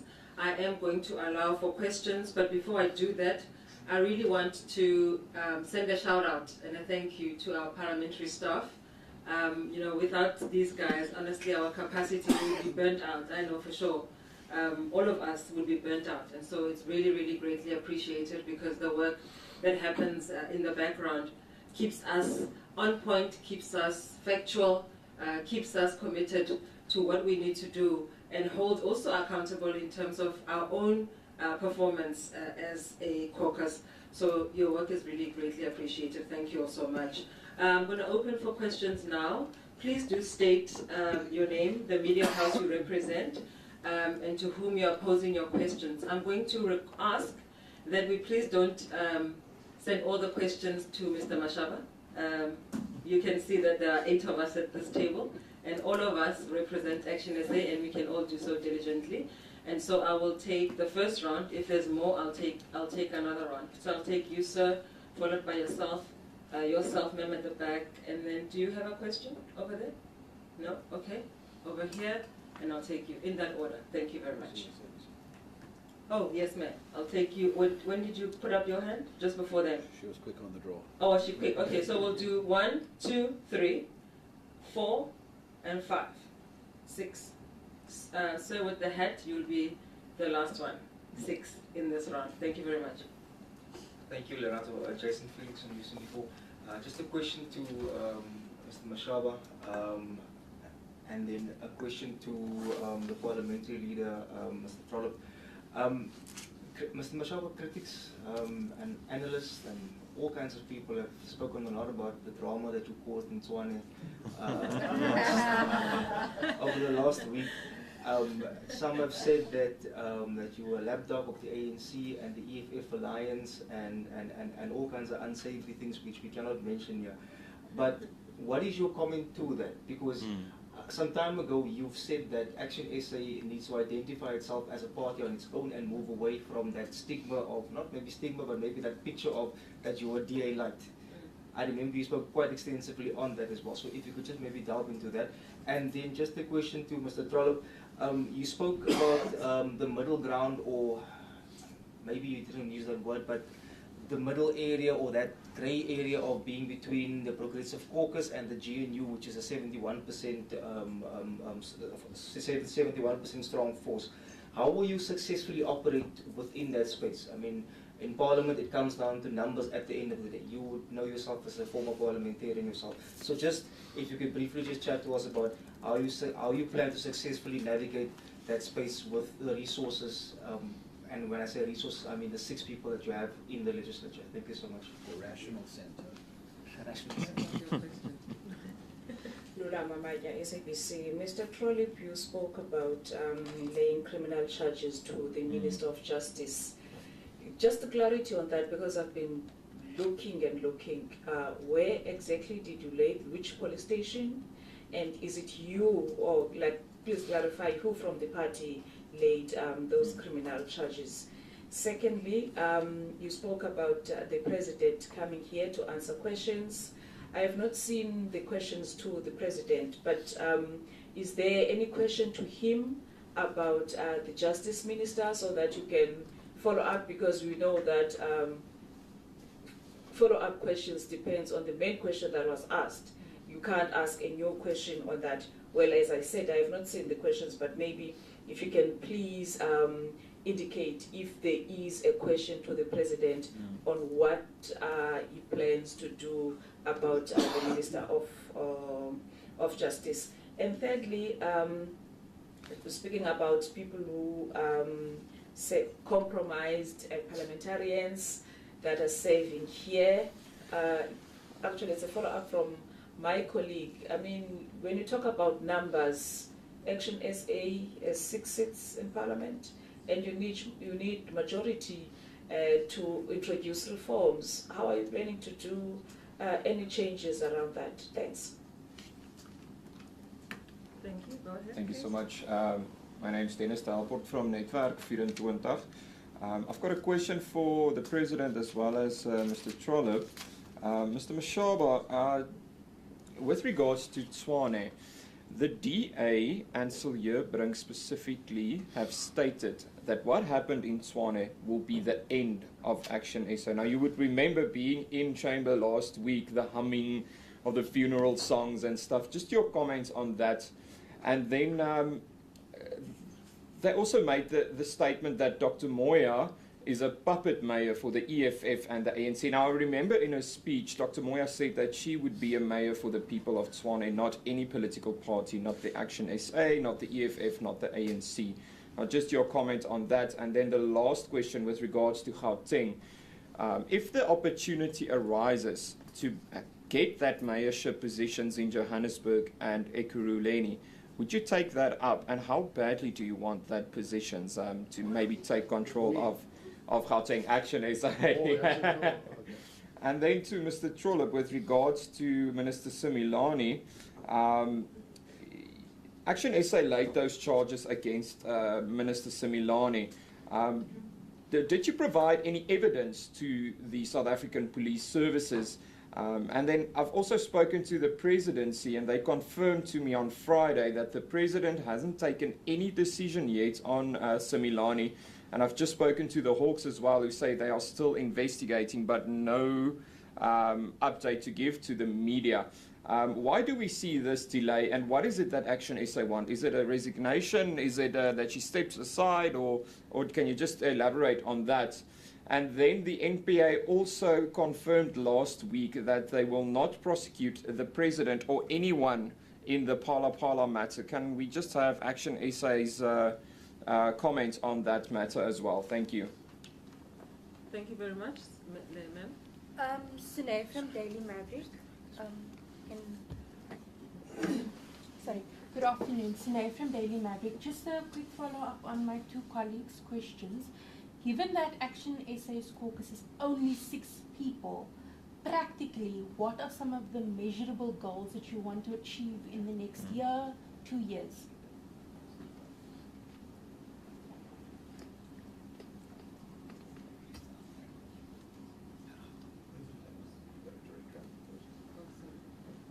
Sir? The next question, sir, in the hat. Oh no, this one. Okay. It's my Bomba trainer from the independent media. Mr. Trollip, you made mention of the ministerial handbook that it needs to be updated. What are the necessary changes you were talking about you would want to see made in the ministerial handbook? Thank you. Yes. Hi, I'm Emmanuel from Eyewitness News. And just clarity, will the CRC Constitutional Review Committee submission on compromised MPs, will that include a private member's bill or a legislation proposal to address this issue or this matter of compromised members? So you know a few caucuses are littered with compromised MPs in Parliament. And just on the GNU stats and metrics, are these metrics not maybe a little premature, to gauge performance just 3 months into the new administration, 100 days, or is the honeymoon essentially over now? And on Tshwane, just in conclusion, it can be answered by anyone. I know some people are still grappling with how you reconcile jumping into the ANC in the capital and the EFF, and but you adopt this posture nationally on the GNU as an official opposition party that's not involved in any government. I mean, how do you navigate that when you try to explain to people why you would take these contrasting kind of positions? Because Tshwane is not just a local matter, it's of the national discourse. Thanks very much. We knew that would happen. When we are here in Parliament, that we would be addressing issues of Tshwane, many other provinces apart from here. We knew that would happen. Shall I propose an order? Would you like to let me start. Mine are easy ones. Let me start. Let me kill the easy one first. All right. So I will have the president. I'll have the president answer the questions posed to him, followed by the caucus leader, Honorable Ethel Trollip, and then I will also allow the national chairperson to take a bite at the last question. Thank you. Yeah, thank you very much, colleagues. I think, let me deal with the easy ones because I think the ones directed at me, without any doubt, are quite easy because as being called the lapdog of the ANC, when we used to being called a DA light. And I remember when I was the executive mayor of the city of Johannesburg, I was called an EFF mayor. So I'm not defined by slogans, obviously, people already put on us. I really operate on the basis of what's actually quite practical in any given situation. I think I entered politics because of the direction my country was taking, really concerned with the deep levels of corruption, creating 54% of our people to live under poverty. And one, living in a constitutional democracy, that's why I decided to use my privileged position to participate directly in this brutal work. So, look, we are not going to be defined by other political parties who we are. We will operate in good faith and operate in the interest of the people of South Africa. And one thing that we've got to appreciate is that South Africa has entered the era of coalitions, whether we like it or not. This is a numbers game. It is a numbers game, and if you want to operate outside the mandate of the voters, unfortunately, you'll be left on the sidelines of history. You obviously respond to what the voters have demanded of you to do. So, at the moment in Tshwane, because of the threat to destroy our party, as the colleague from Network 24 said, Silebring saying this is going to be the end of ActionSA. I think it was the end of Celia's Brink. Yeah, that's exactly the end of Silebring. He thought when this issue started, and they're the ones who started this. And we needed to defend ourselves. I gave you an example of what I did in 1978 at 1 o'clock in the morning when you try and attack me, and I realized you're going to attack you first, and I make sure that I destroy you. And that's basically what we did as ActionSA to protect ourselves. We thought at the time that we were in a stable coalition with the DA. We had the numbers in Tshwane. And all of a sudden, it comes to our attention that DA wants to end our life, wanted to be another Aham or Cope. We said, no, we are not. We are ActionSA, and we're going to protect ourselves, and that's exactly what we did. Yes, the last few days has been really exciting for us as a party. We are now completely independent. The voters out there are aware now that ActionSA is actually a totally independent political party. It's not aligned to any other party. We'll always act in the interest of the people of South Africa and to protect our own political party. Regarding Johannesburg and Ukubeni, definitely we're not really chasing to really be the taking over mayorship. I think we will really see how we can better participate in ensuring that we can turn around those municipalities. As you are aware, 2 years ago, to demonstrate our commitment to the stability of our country, 2 years ago when Popalazi lost as executive mayor, we and us as ActionSA and Freedom Front Plus managed to get the PA to work with us to protect the DA mayor. What happened? Unfortunately, as ActionSA, being prepared, we only had 3 MMCs at the time. And we were the second biggest political party in this coalition. I don't know if you're aware, the moment ActionSA is the third biggest party in the city of Johannesburg with 44 councillors. So we had the numbers with PA, and unfortunately, DA refused to protect Mpopalazi, which is really quite unfortunate. And I find it actually very strange with what the analysts and the Celebrings of this world are saying about Celebring. But colleagues, please, let's really be, let's not have double standards. When Johannesburg was collapsing, honestly, we never experienced the level of attacks and insults we received. when we wanted to defend ourselves in Tshwane. But when we wanted to save the dear mayor in Johannesburg, Dr. Mpopalatsi, who I had the privilege to work with the 3 years I was a mayor, complete silence by analysts, by the media. But Celia brings, it must be some kind of a special person. I think he was projected to really be the best mayor the world has ever seen. But fortunate enough, the numbers actually speak for themselves. Yeah. And Dr. Moya will be unveiling the actual status of the city of Tshwane in the coming days. So he's still settling in her office. You will see, as you guys are aware, DA did not take over Johannesburg, sorry, the city of Tshwane in 2021. They've been governing the city of Tshwane since 2016. Since 2016. And us as ActionSA, we put the DA in Tshwane. We put the DA in Johannesburg. We put the DA in Ekurhuleni. I don't know if you've forgotten that the DA pulled out of negotiations with us 2 days before the election of the executive mayor of Johannesburg and Ekurhuleni and Tshwane. And us as ActionSA, on the day of those councils, we mobilized enough votes to keep ANC out. But unfortunately, DA collapsed all those municipalities. I've always said to South Africans, in fact, I think I put it on social media the other day, that I actually invite the scholars in this country to really look at the common denominator with the collapse of governments since 2016. I really invite anyone, any scholar, to do research. Anyone doing a master's program, very important you'll see who's been responsible for the collapse of these municipalities.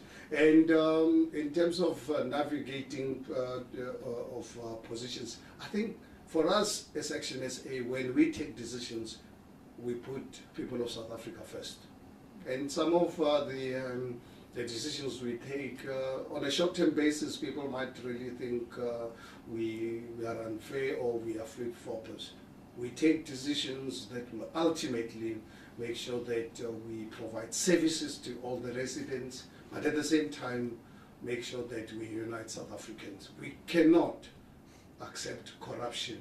We cannot accept any political party that's going to polarize South Africans along racial lines. We'll do everything possible. On a short-term basis, you can insult us, call us whatever names. We will stand for what we believe long-term is in the best interest of South Africa. Thank you very much.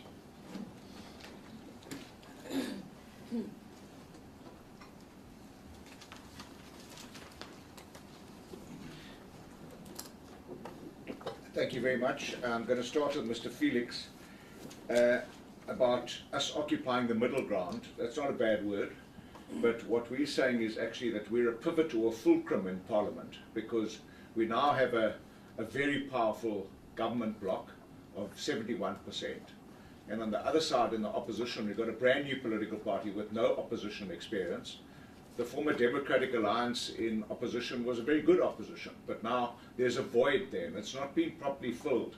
Whatever we've seen in the last 3.5 months in Parliament is pretty stereotypical behaviour from Mkhonto Wesizwe Party and also the EFF that hasn't been successful in Parliament. So I believe that we're a fulcrum, and a fulcrum, if I can explain it best, is like a seesaw. A seesaw only works if there's a fulcrum in the middle, and I believe that we can occupy that space. Doesn't matter that we're only 6 people. I've already experienced that we have had an impact in Parliament. People are starting to talk about our members. I've had members from the EFF approach me and say, that lady with the short black hair and the dark rimmed glasses, is she a member of ActionSA? Wow, she's good, she knows what she's talking about. Nobody can gainsay the contributions made in portfolio committees and in full sessions of Parliament by people like Khosi Letrape. I've heard people, the chairperson of the committee, saying, wow, that guy who talks about finances and treasury and the SARS, he really knows what he's talking about. He comes and makes contributions.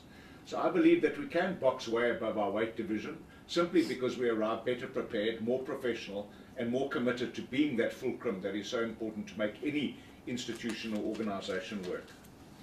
Lulama from SABC, we did lay criminal charges.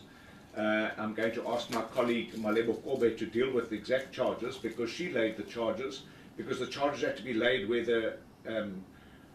the crime took place in Limpopo province, and she went there with the chairperson of ActionSA in Limpopo, and she laid the charges.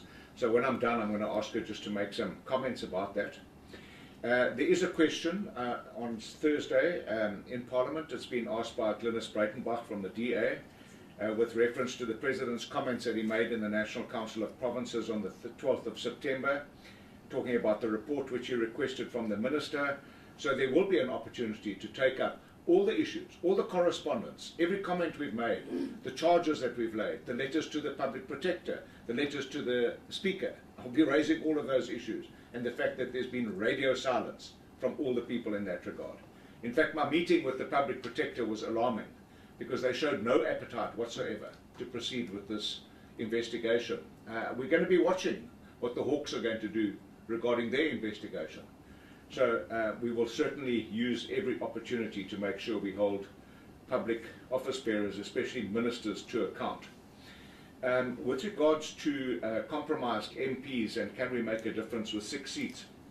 Well, the one thing that my colleagues will attest to is that I had a previous political life, and I remember I've been inspired my whole life by people like Helen Suzman, who was the only member of Parliament in her caucus, and she made an incredible difference. So we tick 6 times potentially stronger than that. And we've already seen that we can make a difference. So I have no doubt that the 6 of us will make a difference.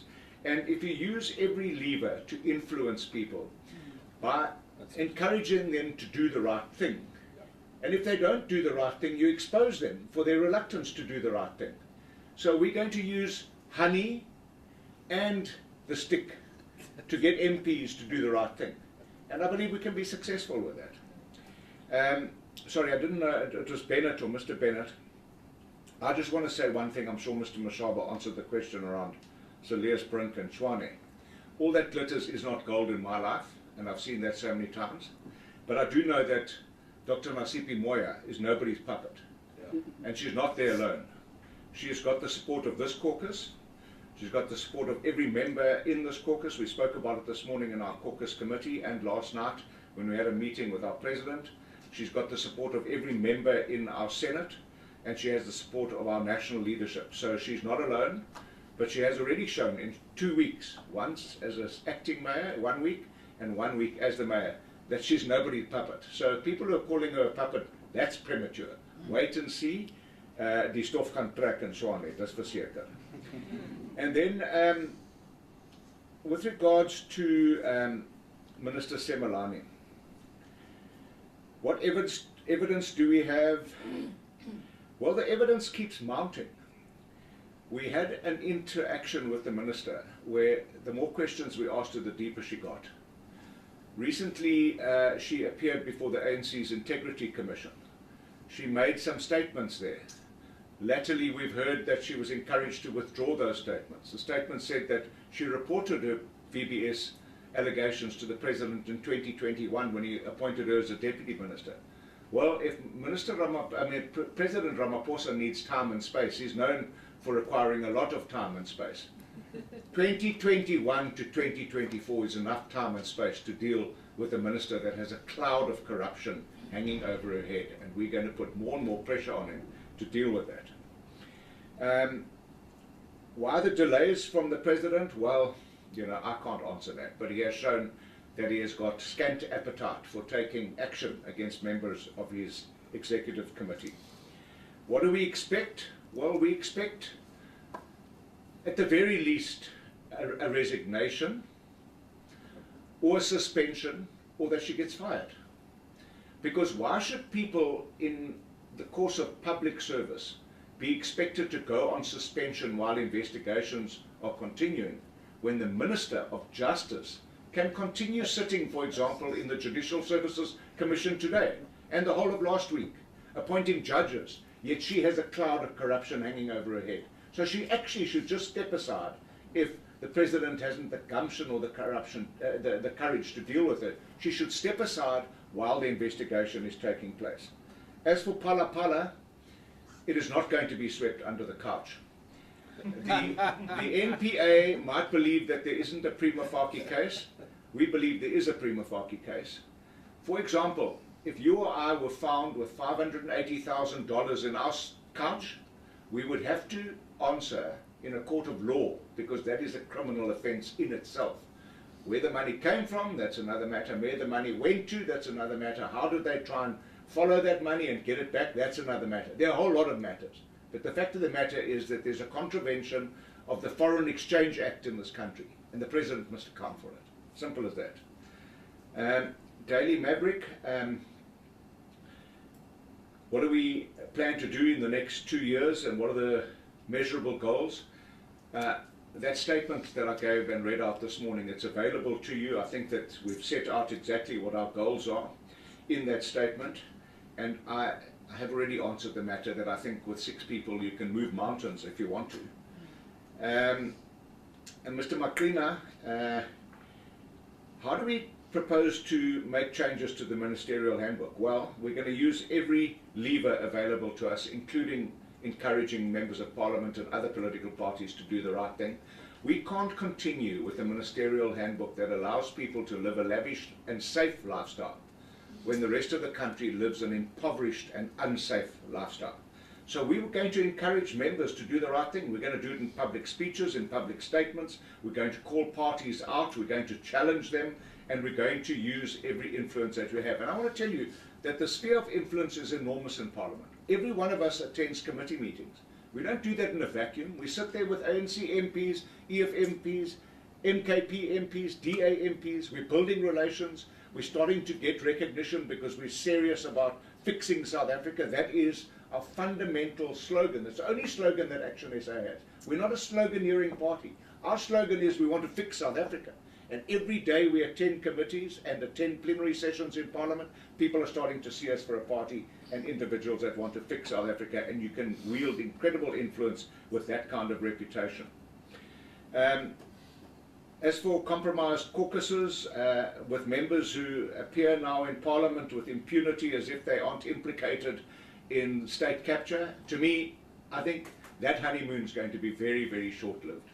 What I found incredibly encouraging last week in the Judicial Services Commission was when we were appointing judges to the various divisions across this country, all the people that are in the field of justice, that means attorneys, advocates, Chief Justice herself, judge presidents, they were all saying we need judges with criminal jurisprudence experience because the state capture cases are coming.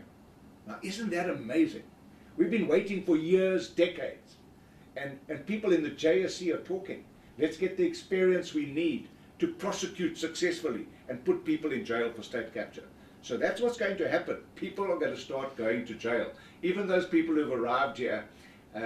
You know, I made an observation. MKP arrived, quite to everyone's surprise, and I think their own surprise, with 14.6%. They all arrived for the first 2.5 months, they wore camouflage uniforms. All of them.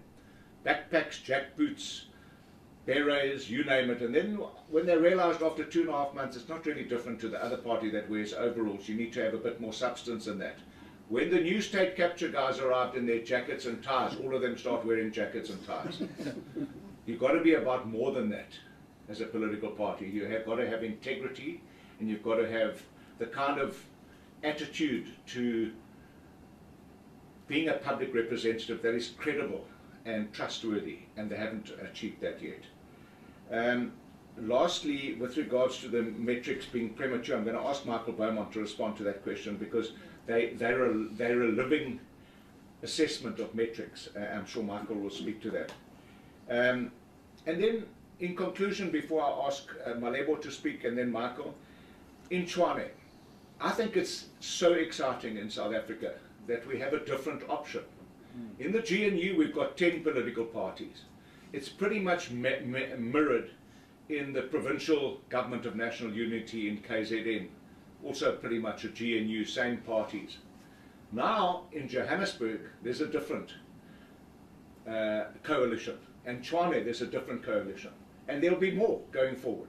And the people of South Africa will evaluate and measure which one is successful, which one isn't successful. When you have choices, you can make choices. When you have no choice, it's Hobson's choice. Malebo?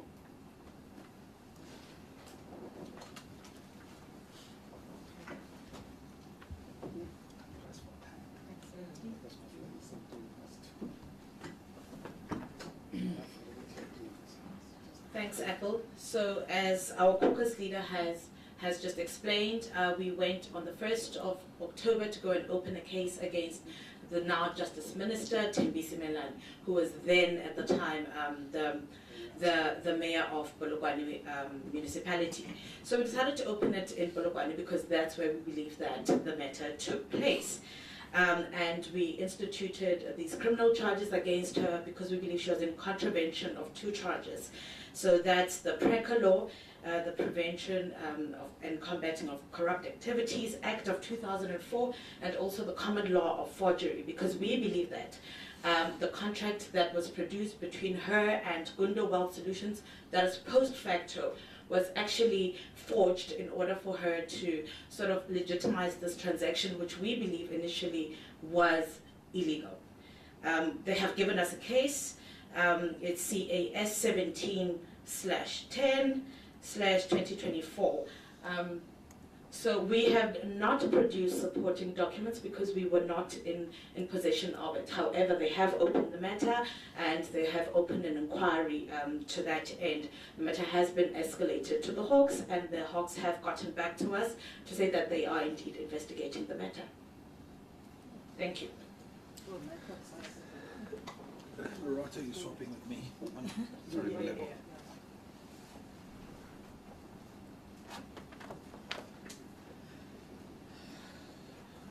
All right. I'm glad Herman and Athol have dealt with the Tshwane stuff, because I was going to be less polite about it. But I must tell you, as just a side note, it's interesting that the people who ask these questions will not ask whether or not the DA are puppets in the GNU. It's different, isn't it? We should probably explore why it is that we have those kind of thoughts and don't have them respectively, because the idea that a smaller party is a puppet is not necessarily going to hold. And the encouragement I'd offer everyone is to hold people accountable by their performance, because that's the only thing that matters. If that government delivers, it will be praised. And that's the only language that South Africans ultimately will care about in the long term.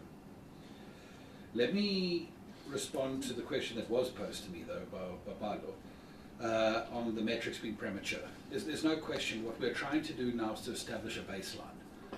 You can imagine it's October 2024, I'm glad I got the month right there. And to think that you will have turned around unemployment or economic growth in things that operate in 18 to 24 month cycles is probably unrealistic. But actually it's about establishing a baseline so that as more and more data comes in, and we will be updating this tracker on a quarterly basis or as and when the data is available to us, we're going to be looking at trends. And ultimately those trends are going to become more and more telling as we go into the 5-year term of office. But we must understand what this thing is actually about. It's about putting numbers and facts to something that has been dominated by emotions. Because ultimately, you know, a person who is unemployed and has been so for the last few years is not going to be able to take any of the kind of things this government is offering and eat them, or provide electricity for themselves or any of those things. They're going to need tangible change in their lives, and that's why we need to measure these particular elements of performance. As it relates to your question of conflict between our municipal and national position, and this is an important one because what ActionSA decided, and let me address the broader set of questions, is that our position that we had prior to the 29 May elections, we won't work with this one, we won't work with that one, put ActionSA in a hell of a corner. Because what do you do then when the people you are working with are failing? Now you must work with no one. In a world of coalitions, you must just sit there in the corner and wait for your next election. It can't work that way. And I think it's a bit of a maturation we've had to undergo as a political party to say, you know, we shouldn't actually say at a broad level we won't work with all of these different parties. What we should say is that each and every decision about who we will work with and who we won't should be based on the people and the municipality or the geography under question. So it might very well be that another municipality arises in which we choose a completely different configuration of political parties. but it has to be about what's best in the area in question. There is no doubt, and I think it remains true right now, that what's best for the city of Tshwane was not the hashtag brink of collapse, which I think was very well demonstrated by the fact that that is a city that is now bankrupt. That's not an emotional point of view, that's a factual point of view. And at the end of the day, another configuration was necessary. It can be true, well that is true, it can be equally true, that the best role for ActionSA to play nationally is a constructive opposition. Because a scenario where 71% of Parliament is in the government is really bad for the idea of transparency and accountability, especially when the official opposition party does not appear to have any sense of what it means to be an opposition party. And I think from that point of view, we must base each decision on its merits, and that's what you're going to hear from us going forward.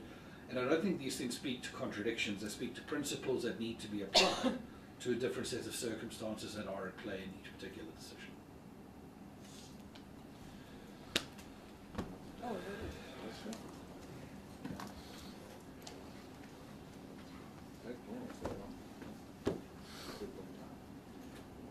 Thanks very much. I just want to respond to the issue of being a caucus of 6.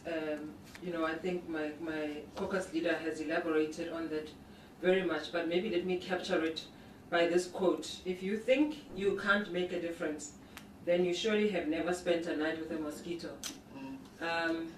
You know how that goes, right? It can really change how your night transpires going forward. And so as the Super 6, we are punching above our weight. We're doing the very best that we can. Another example that I'll give is the hashtag Spaza for Locals campaign. All of a Sunday, everyone is talking Spazas. Irrespective of the fact that Mr. Mashaba was ridiculed when he mentioned the issue of illegal immigrants when he was the mayor of the city of Johannesburg. And so we are saying, as ActionSA, you now have seen. That's how the Abahambe campaign came through. It came through because people realized that this was an issue. There is a pressing issue for the poor people of South Africa, who are the ones in the townships who have to contend with these issues. If you are sitting in the leafy suburbs of South Africa, this issue may not, hurt you as much as it does with the people who arrive unannounced and have to live among the people who are contesting for resources and contesting for space. And so we brought that onto the table, and nobody can take that away from us. That's our track record as ActionSA. And so, right now the issue of contraband goods, the issue of poisoned goods, and all of that are in communities, we started with that. Mr. Mashaba started with that. We ran with it. And that's why we are championing this Spaza for Locals. It is important for us to continue to bring these issues into sharper focus. The issue of the private members bill with regards to particularly flowing from the issue of Dr. John Clope, we believe that is actually a great opportunity for our country to put this issue on the table, to say it actually doesn't follow logically to have the lawmakers of our nation, ourselves, members of parliament, not pass the fit and proper test, and yet the people who must implement or adjudicate those very laws, their standard must be higher. It just logically, it doesn't make sense. And so what we are saying is that we are going to make sure that this issue is brought before Parliament in the same way with the private members bill. I think my colleagues will be working on that, and that will definitely be in process, because we believe that the people who must represent the voices of the people of South Africa must be fit and proper, must be beyond reproach, and must be people who are credible and with integrity. Otherwise, this is how we got to this point, where we've got reams and reams and reams of the state of capture reports that the president has been given, and yet we have not seen. And it's good news now that the caucus leader has shared with us that people will begin to be going into orange overalls. We absolutely cannot wait for that.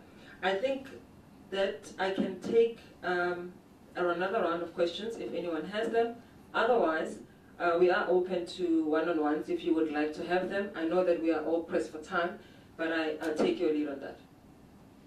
Just one clarity again from me, Mr. Trollip.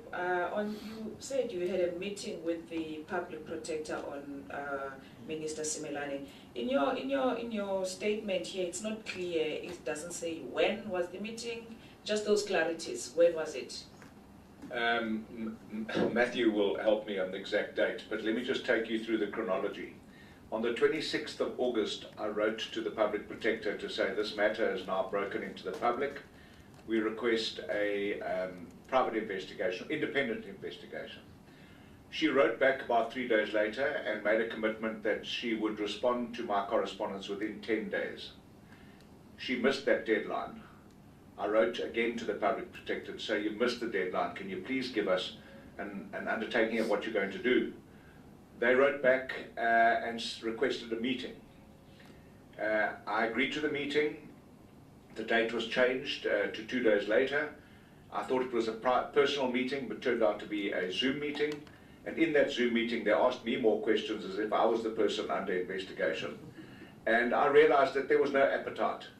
I then corresponded back to them to say that this matter needs to be investigated because there's new evidence that's come to the fore. One of their main issues was, why am I raising an issue that's 6 years old when there's a prescription period of 2 years? And I said, well, firstly, I'm a brand new member of Parliament. It's only come to my attention on the 26th of August, 2024. Now that it's in my attention, I want it dealt with.